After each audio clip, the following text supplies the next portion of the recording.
देवाला दीनबंधू का म्हणतात? त्या दीनबंधू या एका शब्दाच्या व्याख्येसाठी सुदामाचं चरित्र शुकदेवाने परीक्षेला ऐकवलेलं आहे. दशम स्कंद झाल्यानंतर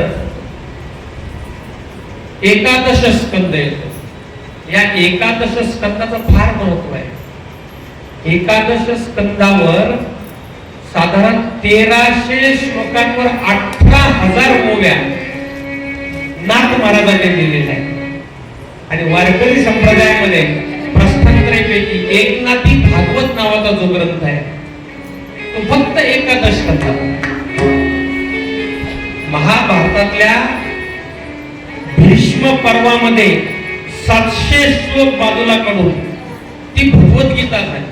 आणि त्या 700 श्लोकांवर ज्ञानेश्वर महाराजांनी 9,000 ओव्या, हो त्याला आपण ज्ञानेश्वरी म्हणतो. तसं भागवतातलं एकादश स्कंद बाजूला करून नाथ महाराजांनी 18,000 ओव्या लिहिल्या. विपुल चर्चा आहे, ब्रह्मज्ञानाची चर्चा आहे, शास्त्राची चर्चा आहे. एकादश स्कंद म्हणजे भागवताचं तत्वज्ञान आहे.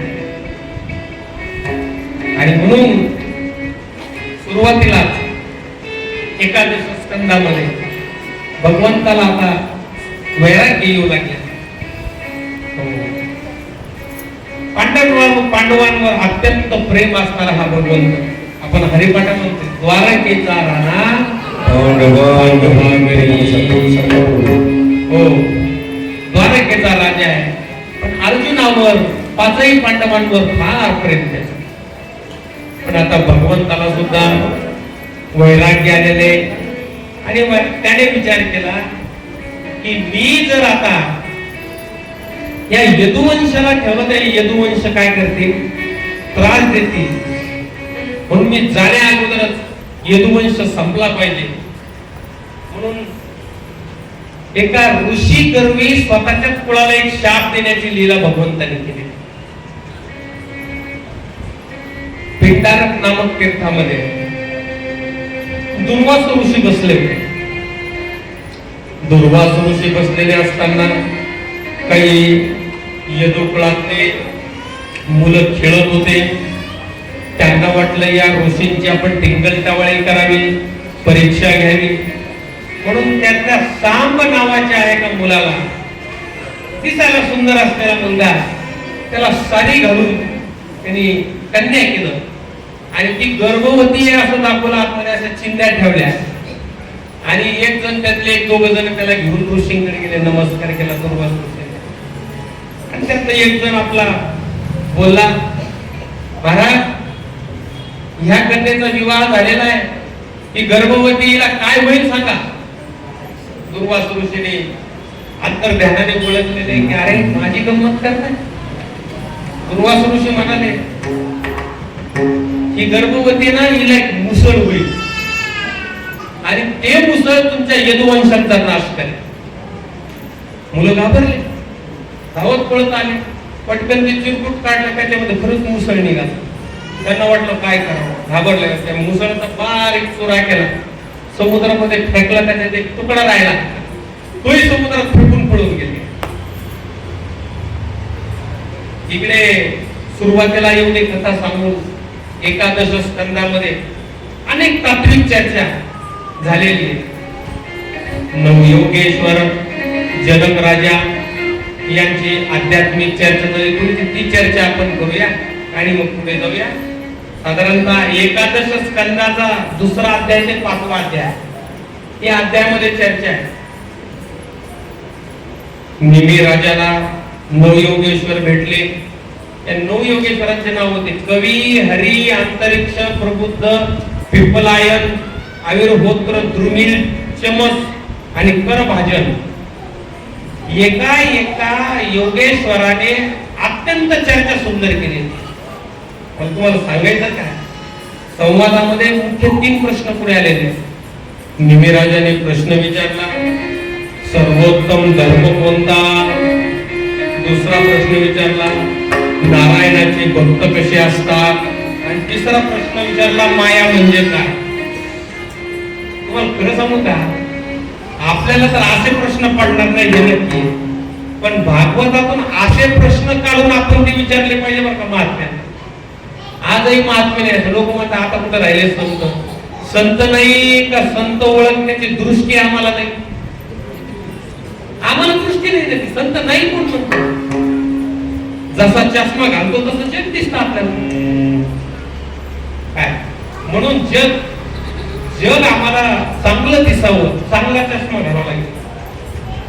प्रश्न विचारलेले पहिला कवी योगेश्वर म्हणतो, तुम्हाला सांगू का भक्तीचं काय लक्षण आहे. ज्याच्या अंतःकरणामध्ये भगवंताविषयी नितांत प्रेम आहे पास त्याला म्हणायचं भक्त. भक्तीचं लक्षण काय? प्रेम. भक्तीचं लक्षण प्रेम. प्रेमामध्ये हृदय विरघळत असतं. नाथ महाराजांनी वर्णन करावं. भक्ती प्रेमाविन ज्ञान नको देवा. अभिमान निचरवा दया मागे. अभिमान निचरवा दया मागे. अभिमान निचरवा दया मागे. देवा अभिमान निचरवा दया मागे. अभिमान निचरवा दया मागे. अभिमान निचरवा दया मागे. अभिमान नित्य नवा दया माझी. काय वर्णन करावं ते. हो. भक्ती प्रेमाविन ज्ञान नको देवा. अभिमान नित्य नवा दया माझी. काय मागे होते मी. प्रेम सुख दे. प्रेम सुख दे. प्रेमाविन नाही समाधान. काय पाहिजे. प्रेम पाहिजे. प्रेम. फक्त प्रेम पाहिजे. कसं प्रेम पाहिजे. स्वार्थाचं का निस्वार्थ. आपला या 6 दिवसात दृष्टांत झाला की नाही माहित नाही. एक व्यापारी होता. लांब 4-4 महिने व्यापाराला जायचा आणि परत यायचा. मंदिर होतं असं. त्या मंदिरामध्ये एक ऋषी होते, साधू होते. त्या साधूंना नमस्कार करायचा, मग घरी जायचा. परत जाताना साधूकडे जायचा, नमस्कार करायचा, निघून जायचा. त्या साधूला वाटलं की किती संसारात आसक्त आहे का याला आपण काहीतरी उपदेश केला. त्याला विचारलं का कुठे गेलता.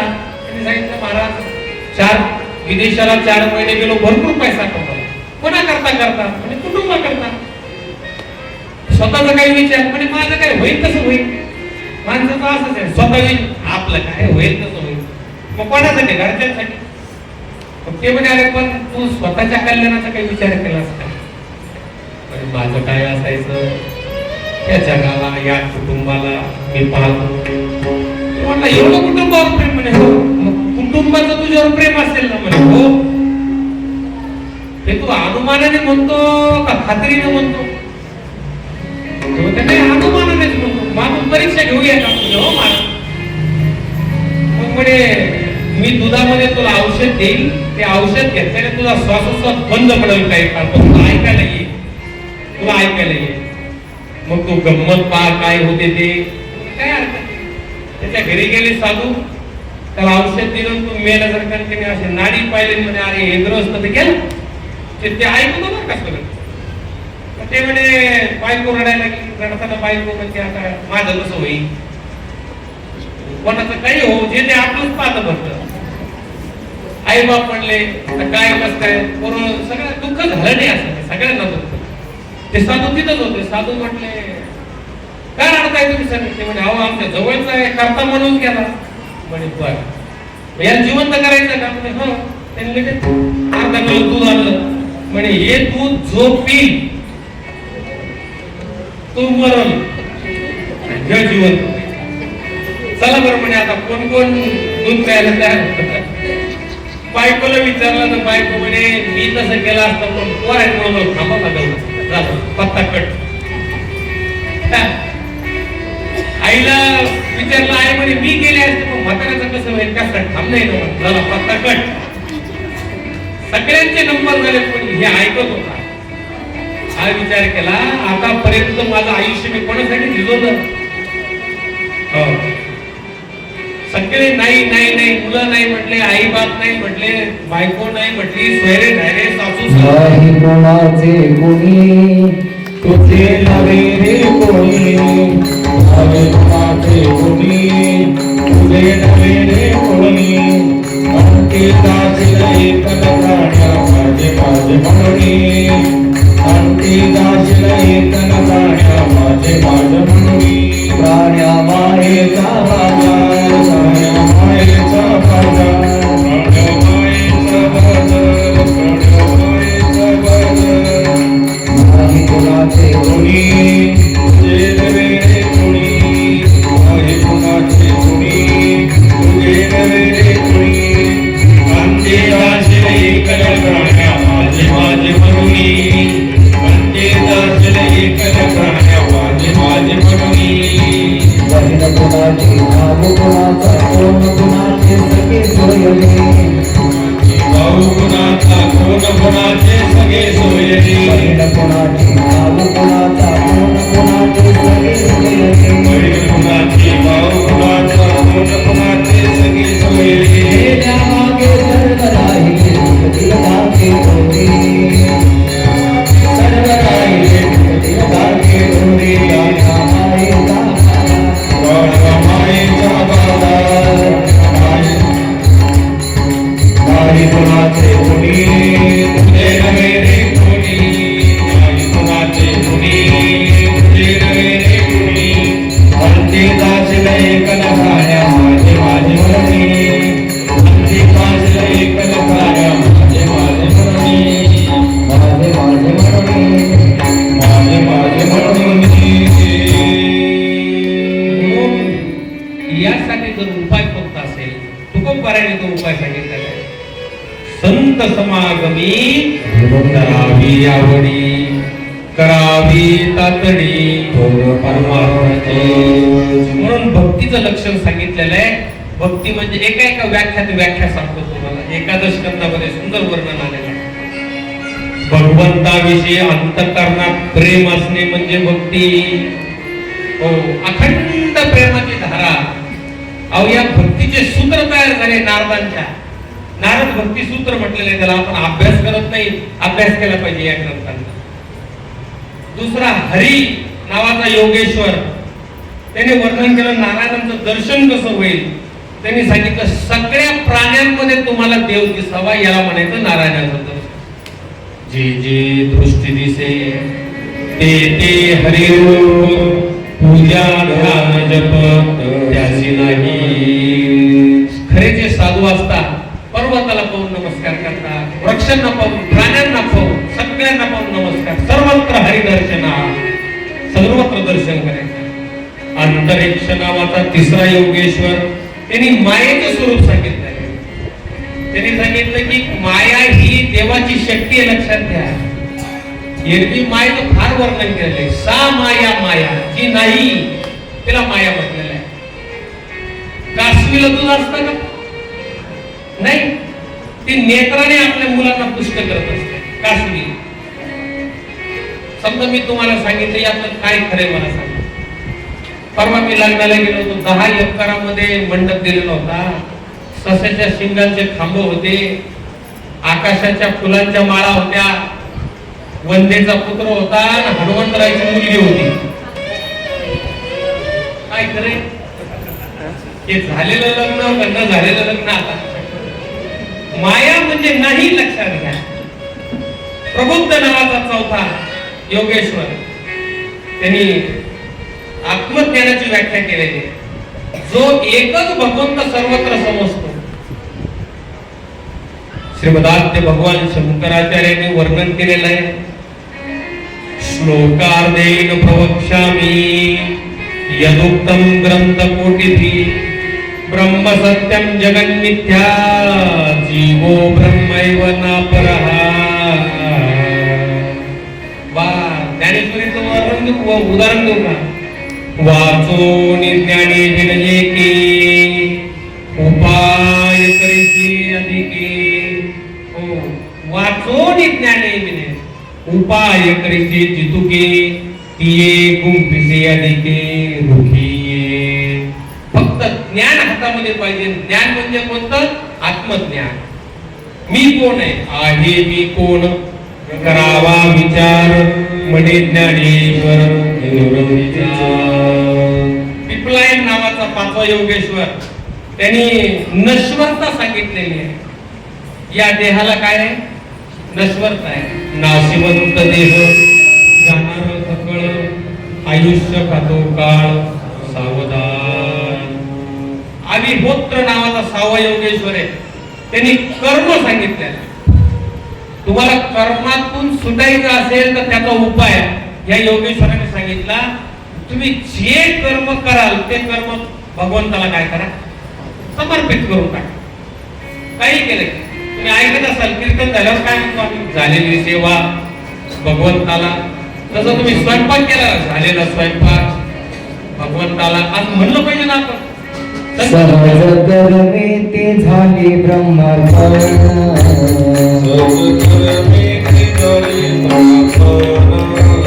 जन तुम्ही हा अवघा जनार्दन.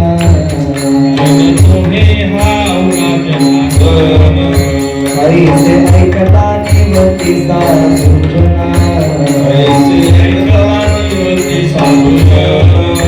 एका जनार्दनी बांधली स्वप्न.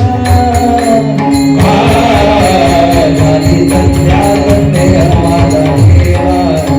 आत्माला मृगई प्रकटला.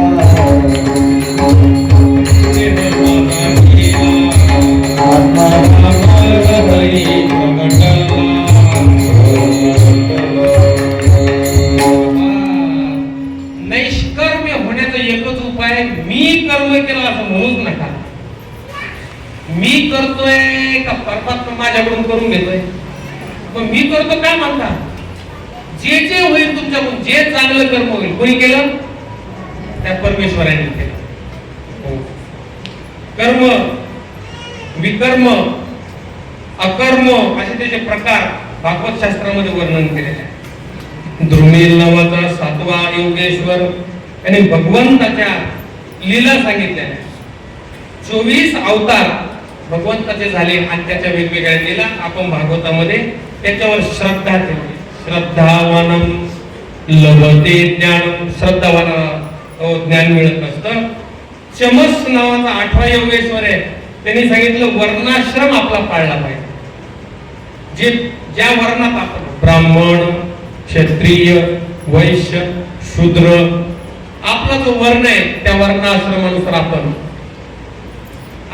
ब्रह्मचर्य आश्रमातले का गृहस्थ आश्रमातले का वानप्रस्थ आश्रमातले का संन्यास आश्रमातले जो आश्रम असेल त्याचे धर्म आपण पाळले पाहिजे. आणि 9वा योगेश्वर आहे युग धर्म सांगितलेला आहे. युग धर्म याचा अर्थ 4 युग आहेत.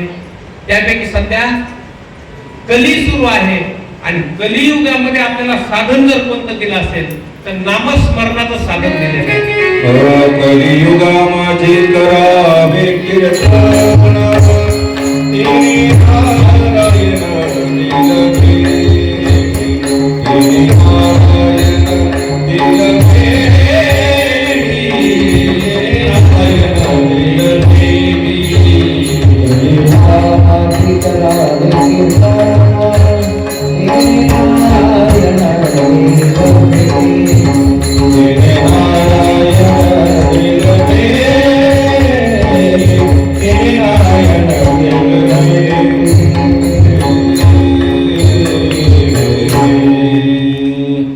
कलियुगामध्ये युग धर्मामध्ये कलियुग आहे. कलियुगाचा धर्म एकच आहे. करावे निर्लज्ज हरी कीर्तन. हरी कीर्तन करावं. कीर्तन नारद महर्षींनी कीर्तन केलं. नामदेवरायांनी कीर्तन केलं. कीर्तनाचं फळ सांगितलेलं आहे. कीर्तनाचा होय अंग ब्रह्मभूत काया होत से कीर्तनी. ब्रह्मभूत काया होत से कीर्तनी. भाग्य तरी होणी देव ऐसा. देव ऐसा भाग्य तरी होणी देव ऐसा.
या नऊ योगेश्वर आणि निमी राजाच्या एकंदरीत चर्चेनंतर अवधूत गीता येते. एकादश स्कंदाच्या 7व्या अध्यायापासून ते 9व्या अध्यायापर्यंत अवधूत गीता आहे. अवधूत गीता म्हणजे भगवान दत्तात्रयांना 24 गुरु झालेले आहेत. मी फक्त का वेळेच्या अभावाने फार यावर चर्चा करता येणार नाही, परंतु ज्यावेळेस यदुराजाने दत्तात्रयांना एक प्रश्न विचारला होता की महाराज नम्रतापूर्वक एक प्रश्न आपल्याला विचारला, आनंदाचे कारण काय? काय विचारलं? आनंदाचे कारण काय?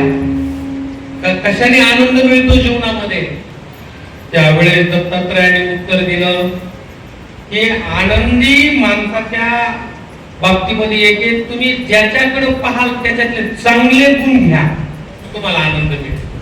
काय उत्तर दिलं? हो, त्याचं वर्णन एकनाथी भागवतामध्ये केलेलं आहे. जो जो जयाचा घेतला गुण तो तो गुरुम्या केला जाण, गुरुसी आले अपारपण जग संपूर्ण गुरु दिसे. ज्याचा गुण घेतला तो सहजे गुरुत्व आला, ज्याचा गुण त्यागे रूपे घेतला तोही गुरु झाला अहित त्यागी.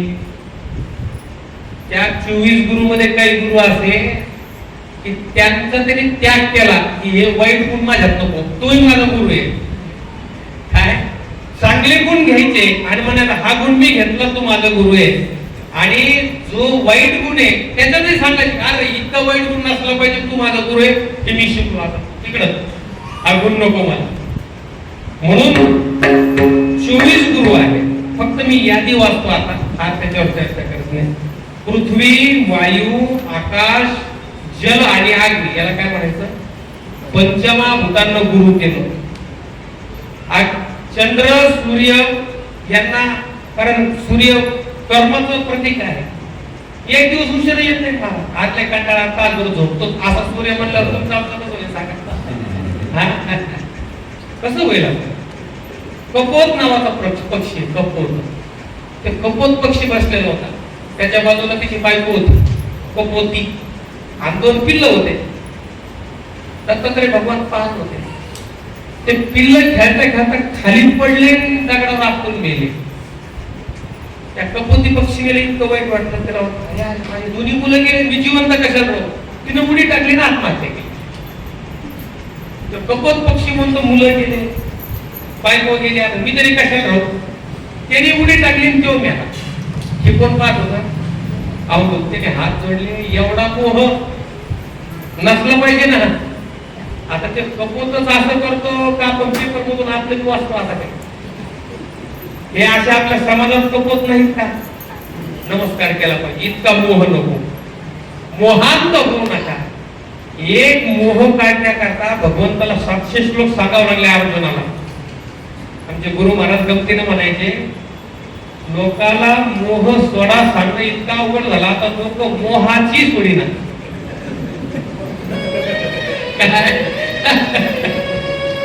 लोक मोह कधी सोडतील महाराज? पण अवधूताने नमस्कार केला. अजगर, समुद्र, पतंग, भ्रमर, हत्ती, मधमाशी, हरिण, मासा, पिंगला, चातक, बालक, कुमारी, बाण मारणारा, सर्प, कोळी, भृंगी, कीटक, असे 24 गुरु. 24 नाही म्हणतो कुणाला पा जो जो जयाचा घेतला गुण तो तो गुरु केला म्या जाण. कुणालाही बघा चांगला गुण घेतला नमस्कार करा. हे ग्रस्त अतिशय सज्जन, फार कमी बोलतात. कमी बोलण्यात गुण घेतला की नाही? गुरु झाले नमस्कार करायचा. हे लय बडबड करतो. मग नाही तुम्ही गुरु एवढं गुरु नाही, एवढी बडबड करायची नाही म्हणून त्याला मी गुरु केला नाही. काय तो लय चुकल खोरे, अशा चुकल्या नाही केल्या पाहिजे. त्याला गुरु केलं, चुकले नाही करायचं. शिकलो त्याच्याकडून आपण काय करावं काय करू नये हे आपण शिकलं पाहिजे. हे एकादश स्कंदामध्ये सांगितलेलं आहे. यानंतर उद्धव गीता येते. आता मी तात्विक चिंतनाकडे जात नाही, समारोपाकडे येत असताना एकादश स्कंदाच्या सुरुवातीला पिंडक तीर्थामध्ये दुर्वास ऋषीने शाप दिला. ते मुसळ बारीक करून समुद्रात टाकलं, त्याचे लवाळे तयार झाले होते. परीक्षित राजा म्हणाला, मुनीवर, उद्धव बद्रिकाश्रमात गेल्यावर इकडे द्वारकेमध्ये श्रीकृष्णाने काय केलं, कृपा करून मला सांगा, आणि यदुकुलाचा नाश कसा झाला ते सांगा. शुकाचार्य परीक्षितला सांगतात, राजा, अरे बाबा, हे यादव आपसातच भांडणं करू लागले. भांडणं करता अगोदर त्यांनी मद्यप्राशन केलं, एकमेकांना मारू लागले, घनघोर युद्ध झालं. शस्त्र संपले. समुद्राच्या तीरावर भांडता भांडता समुद्रावर जे लवाळे आले होते त्या चूर्णाने, त्याचा परिणाम हे भांडता भांडता त्या समुद्रातले लवाळे त्यांनी उकळून आणले, एकमेकांना मारायला लागले. एकमेकांना मारून हा यदुवंश संपलेला आहे. त्यातला जो लोखंडाचा तुकडा तो एका माशाने गेला होता. त्या माशाला एका पारध्याने विकत आणलं होतं, आणि मासा कापल्यावर त्याच्या पोटात जो निघलेला जो गोळा होता त्याचा त्यांनी बाण तयार केला पारध्याने. आणि भगवान श्रीकृष्ण एका पिंपळाच्या झाडाखाली सहज पवडले असताना मांडीवर पाय ठेवला, आणि त्यांचा तळपाय मृगचर्मासारखं त्या पारध्याला वाटलं. त्याने तिथून बाण सोडला. तो बाण येऊन भगवंताच्या पायाला लागला. तो पारधी धावत धावत धावत येऊन भगवंताची माफी मागू लागला, देवा, मला क्षमा करा, मला क्षमा करा, माझ्याकडून एवढी मोठी चूक झाली की या चुकीची शिक्षा मला, माझा प्राण तुम्ही घेऊन टाका. भगवंताने सांगितलं, शांत हो, हे काही तुझ्या इच्छेने झालं, जे झालं ते माझ्या इच्छेने झालं. तू मला बाण मारला असता, याच्या मोबदल्यात मी तुला स्वर्ग देतो. आणि ते निमित्त करून देवाने निज धामाला जाण्याचा निर्णय घेतला. स्वतः निज धामाला जाण्याच्या अगोदर जे बलराम भैया होते, बलराम दादाला समुद्र तीरावर त्यांनी साधना करायची सांगितली. समुद्र तीरावरून बलराम दादा ते अंतर्धान झालेले आहे. स्वतः भगवान श्रीकृष्ण हे निजधामाला गेलेले आहेत. आणि सरते शेवटी श्रीकृष्णाच्या निर्याण झाल्यानंतर जो विषय राहिला की 7 दिवस एका आसनावर बसून ज्या परीक्षिताने भागवत ऐकलं त्याचं काय झालं. शुकदेवांनी भागवत पूर्ण केलं. परीक्षित राजाच्या डोक्यावर हात ठेवला आणि आशीर्वाद देऊन चालते झाले. 7 दिवस भागवत ऐकल्याने परीक्षितीवर असा परिणाम झाला. खरं म्हणजे गुरूंची कृपा कशी होत असते लक्षात घ्या. मस्तकावर हात ठेवल्याने गुरूंची कृपा होत असते. 1 आलिंगन घडे मोक्ष सायुज्यता जोडे. 2 आणि कृपा कटाक्ष न्याहाळिले आपुल्यापदी बैसविले. या 3 प्रकारे गुरु कृपा करतात. परीक्षितेवर मस्तकावर हात ठेवला. परीक्षितेवर मस्तकावर हात ठेवल्याबरोबर त्यांचा कारण देह संपला. याचा अर्थ ते जीवनमुक्त झाले. आपला जो लिंग देह तो बाद केला. राहिला आता स्थूल देह. तक्षक नावाचा जो सर्प चावणार आहे तो कोणत्या देहाला चावणार आहे, स्थूल देहाला का सूक्ष्म देहाला? त्याचा संबंध स्थूल देहाशी आहे. तुम्हाला आम्हाला जे मरण आहे ते स्थूल देहाला आहे का सूक्ष्म देहाला? स्थूल देहाशी संबंध आहे. जे लाकडं आम्हाला जाळणार आहे ते मला जाळणार आहे ते या देहाला जाळणार आहे? देहाला जाळणार आहे. मला लाकडं जाळू शकतात का? मला नैनं चंदन्ति शस्त्राणि नैनं दहति पावकः न चेद क्लेदन्त्यापो न शोषयति मारुतः. अग्नी जळू शकत नाही, पाणी ओलं करू शकत नाही. भागवतामध्ये जनक राजाचा प्रसंग आलेला आहे. जनक राजा भागवत ऐकत असताना एक जणाला धावत पडत सांगितलं, राजा महलाला आग लागली, चला. त्यावेळेस त्यांनी उत्तर दिलेलं आहे, हो, जे जळतंय ते माझं नाही, माझं ते जळत नाही. नवे दय्यते किंचन भागवतात वर्णन आलेलं आहे. जे जळतंय ते माझं नाही, आणि जे जळत नाही तो मी आहे. म्हणून परीक्षित राजाला कळालं की मला मृत्यू नाही, मरणाचं भय निघून गेलं. आणि 7 दिवस आहेत महाराज, रविवार, सोमवार, मंगळवार, बुधवार, गुरुवार, शुक्रवार, शनिवार. काय मला सांगा किती दिवस आहेत आठवड्यामध्ये? मग या 7 दिवसांपैकी एक दिवस ठरलेला आहे का नाही? कोणाचा? का परीक्षित राजाचा? आता तुम्ही मी परीक्षित आहे, लक्षात घ्या. तुम्ही मी परीक्षित. तो परीक्षित शुकाचार्यांच्या मुखातून भागवत ऐकून तरला. तुमच्या माझ्या मुखामध्ये असे आत्मविश्वासपूर्ण शब्द आहेत, हो मी तरलो. आता तुका म्हणे तरलो तरलो. एक करा त्याच्यासाठी. काय करा? हरी सद्गुरुशी शरण जाय, सद्गुरुशी शरण जाय, सद्गुरुशी शरण जाय. त्यासी ब्रह्म प्राप्ती होय, त्यासी ब्रह्म प्राप्ती होय, त्यासी ब्रह्म प्राप्ती होय, त्यासी ब्रह्म प्राप्ती होय, त्यासी ब्रह्म प्राप्ती होय, त्यासी ब्रह्म प्राप्ती होय. शुकदेवांसारख्या श्री गुरूंना परीक्षित राजा शरण गेला आणि शुकदेवाने 7 दिवसामध्ये परीक्षिताला मुक्ती देऊन टाकली. आता मरण माझे मरुणी गेले, केले मद अमर. परीक्षित राजाची मरणाची भीती निघून गेली. अरे हो, हा काळ मला खाणार नाही. त्याचं वर्णन काय सुंदर केलेलं आहे. जगा काळ पाय आम्ही माथा दिला पाय, आम्ही माथा दिला पाय, आम्ही माथा दिला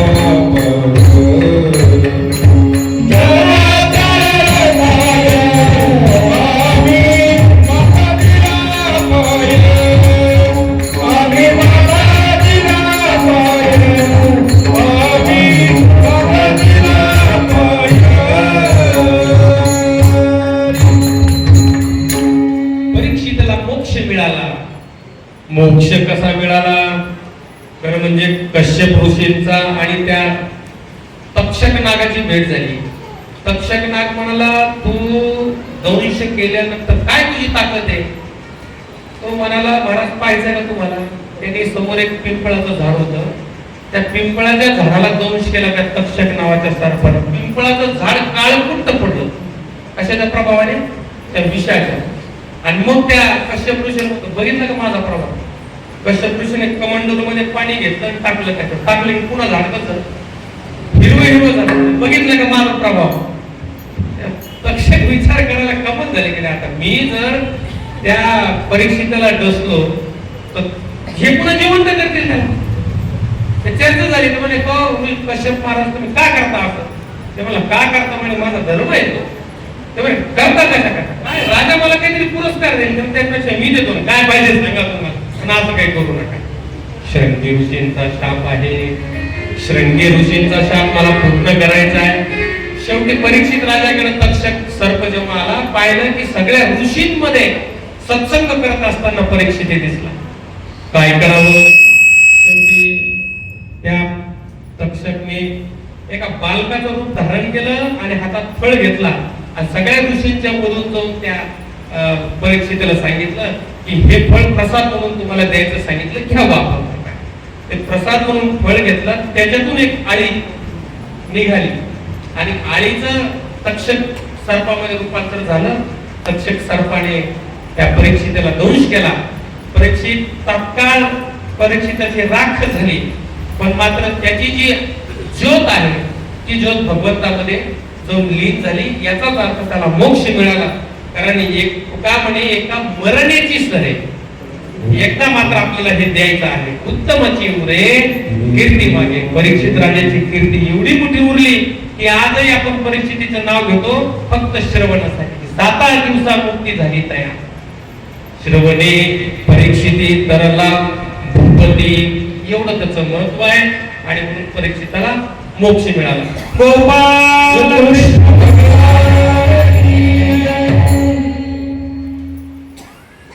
नाम संकीर्तन यस्य सर्व पाप प्रणाशनम प्रणामो दुःख शमनस्तम नमामि हरिं परम. भागवतातला शेवटचा श्लोक आहे. शेवटचे 2 श्लोक आहेत. सर्वजण मागं म्हणा.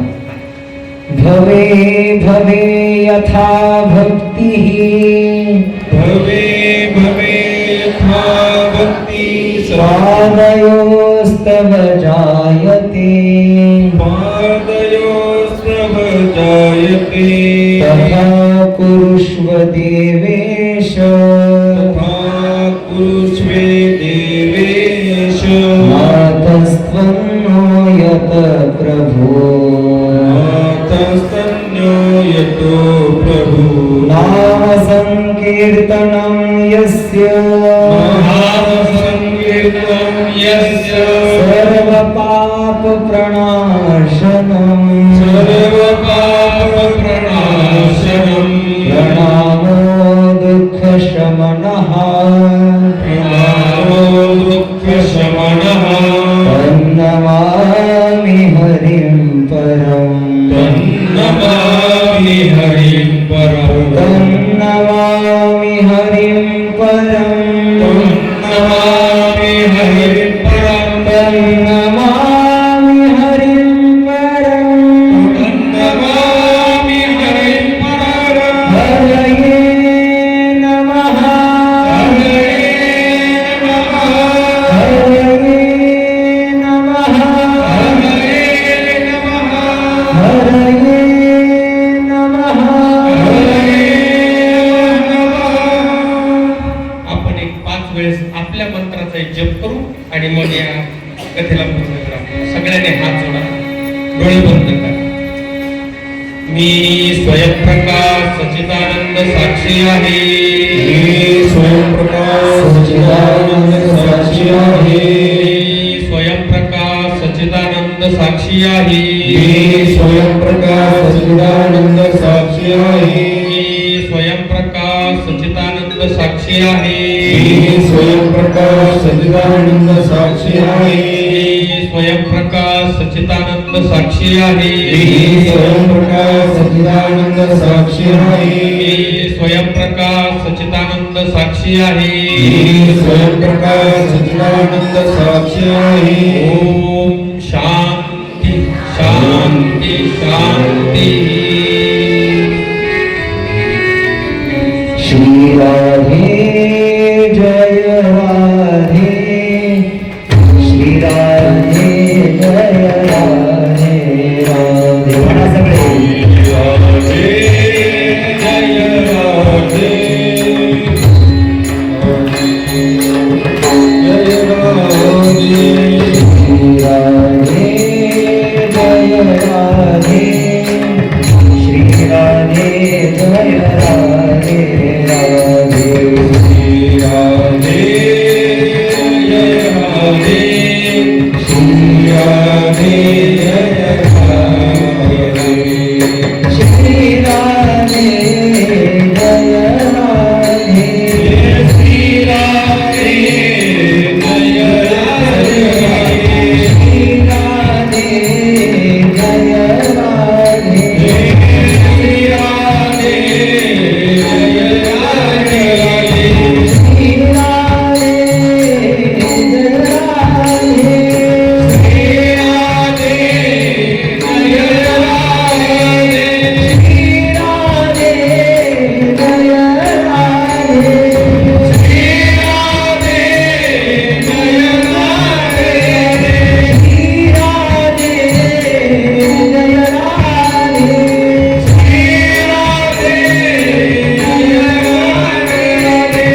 दिवसाच्या या भागवत सप्ताह कथा ज्ञान यज्ञ सोहळ्यामध्ये अतिशय आनंद मिळालेला आहे. संपूर्ण भागवत 7 दिवसात होणं शक्यच नाही मला, पण आपण त्यातल्या ज्या काही महत्वाच्या कथा असतात त्या कथांचं तात्पर्य आणि त्या कथांचं आता आजच्या काळामध्ये उपयुक्तता, आता उपयुक्तता वादावर फार भर आहे शिकलेल्या लोकांचं. नाही तर निश्चितच कथा म्हटल्यानंतर त्यांना वाटतं की या कथा परंपरेने सांग, तसं नाही. त्या कथा आजही तेवढ्या उपयुक्त आहे जेवढ्या काल उपयुक्त होत्या. आणि म्हणून अधिक मासाच्या या निमित्ताने आपण या सगळ्या कथा, त्याचा सार, त्याचं तत्वज्ञान, भक्ती, ज्ञान, वैराग्य याची यथासांग चर्चा केलेली आहे. माझी पहिलीच कथा या ठिकाणी झाली त्याचं कारण आहे की तुमच्या सगळ्यांचा अत्यंत आग्रह होता. मलाही कल्पना नव्हती की मी खरं कथा करेल की नाही, पण आमचे भगवान महाराज पारे हे नाही तुम्हीच करायची कथा. मागच्या वेळेस योग जुळून आला होता, पण काहीतरी अडचण आली म्हणून ऐन वेळेला आपल्याला आष्टेकर महाराजांना मार्च एंडचं बरोबर मार्च एंड असल्यामुळे मी शासकीय नोकरीमध्ये अधिकारी असल्यामुळे मला तिथे राहणं गरजेचं होतं, कारण माझ्या सहीशिवाय काही बजेट निघत नव्हतं आणि त्यामुळे मला येणं शक्य नव्हतं. आष्टेकर महाराजांना मी विनंती केली आणि त्यावेळेस त्यांनी ती कथा केली. यावेळेस मात्र कार्यालयाचं काही कामच माझं नको म्हणून सुट्ट्यात टाकल्या सगळ्या. आणि या 7 दिवसामध्ये खूप छान चिंतन या ठिकाणी घडून आलं. एकंदरीत या विठ्ठल रुक्मिणी मंदिराचे ट्रस्ट, त्याचे अध्यक्ष, उपाध्यक्ष, सचिव, सगळे एकंदरीत जी मंडळी, आमचे सर असतील, भास्करे महाराज असतील, सगळे एकंदरीत जी मंडळी आहे सर्वांचं नामोल्लेख करणं शक्य नाही. इथं महिला मंडळी अतिशय प्रेमळ आहे. मागे पण आपल्या बऱ्याच कीर्तनामधून जो मंत्र आपण म्हणत आहोत, रोज तुम्ही हरिपाठानंतर म्हणता हे मला कळालं आणि खरं तो आपला पत्ताच आहे. आता आपण जो मंत्र म्हणतो आपला पत्ता आहे. तुम्ही श्रद्धायुक्त अंतःकरणाने प्रेमाने तुम्ही म्हणता. जो नियमित या मंत्राचा जप करेल त्याचा अकल्याण कधी होणार नाही, लक्षात घ्या. आणि म्हणून कार्यक्रमाला येणारे आपले जयस्वालजी, त्यांचे चिरंजीव या ठिकाणी आहेत, त्यांनी सुद्धा YouTube लाईव्ह केलेली आहे. त्यामुळे याही चॅनेलला आपण सबस्क्राईब करा. धार्मिक व्हिडिओ या नावाने चॅनेल आहे. त्यामुळे आणि अनेक कीर्तन त्यांनी सुद्धा केलेली आहे. मला सांगायला तरुण वर्गा 7 दिवस न चुकता आलाय की नाही या ठिकाणी. कुठली सुविधा नाही बरं का तसं पाहायला गेलं. अत्यंत गरीब घरातला मुलगा आहे, पण तरी आवड आहे कीर्तनाची. जिथे तिथे सप्ताह असेल तिथे जात असतात. त्यामुळे जयस्वालजींचे सुद्धा आभार. तुम्हा सर्व श्रोत्यांचे अत्यंत आभार. तुम्ही अत्यंत लक्षपूर्वक ऐकत असल्यामुळे मलाही सांगण्याची इच्छा झाली. लक्षात घ्या, ज्ञानेश्वर महाराजांनी तो वर्णन केलेलं आहे. प्रभो तुम्ही महेशांची मूर्ती, मी दुबळार्चितसे भक्ती, हे बोल जरी गंगावती तरी स्वीकाराल की. आणखी एक महत्वाचं नाव घ्यायचंय, ते म्हणजे जालन्यामधले वेदशास्त्र संपन्न गजानन महाराज गोंदीकर. गोंदीकर हे तुम्हाला माहिती आहे भागवतात फार एक्सपर्ट आहेत. गोंदीकर त्या गोंदीकरांचेच घराण्यामधले आमचे गजानन महाराज गोंदीकर आहेत, की ज्यांना मी गेल्या अनेक दिवसांपासून फोनवरून संपर्कात आहे की महाराज संपूर्ण भागवत मुखोद्गत आहे. कोणत्या कथा कोणत्या क्रमाने आल्या पाहिजे, कशा सांगितल्या पाहिजे, त्याचा विधी काय असतो. तर गोंदीकर महाराजांनी न कंटाळता मला सांगितलं. त्यामुळे निश्चितच त्यांच्या ऋणामध्ये मी आहे. सगळे वाद्यवृंद या ठिकाणी आमचे माऊली आहेत, सतीश महाराज आहेत. सगळे विशेष करून ज्यांच्या सिंथ वादनाने गायनाने आपण मंत्रमुग्ध झालो असे आमचे कुंभकर्ण महाराज आहेत, किंवा केचकर महाराज, पत्रिकेवर केचकर महाराज आहेत. प्रत्येकाच्या कुंभकर्ण महाराज म्हणल्यावर मला ते आवडलं. कुंभकर्ण महाराज आहेत आणि ते स्वतः भागवताचार्य आहेत. हो, भागवताचार्य आहेत आणि अतिशय नम्र आहे. त्यांचा स्वभाव अत्यंत मृदू आहे, प्रेमळ आहे. त्यामुळे निश्चितच या भागवत कथेच्या निमित्ताने एक चांगला मित्र मला या ठिकाणी प्राप्त झालेला आहे. तुम्हा सर्वांचे ऋण व्यक्त करतो आणि झालेली भागवत कथा भगवंताच्या चरणी अर्पण करून सेवेला पूर्ण करतो. आहे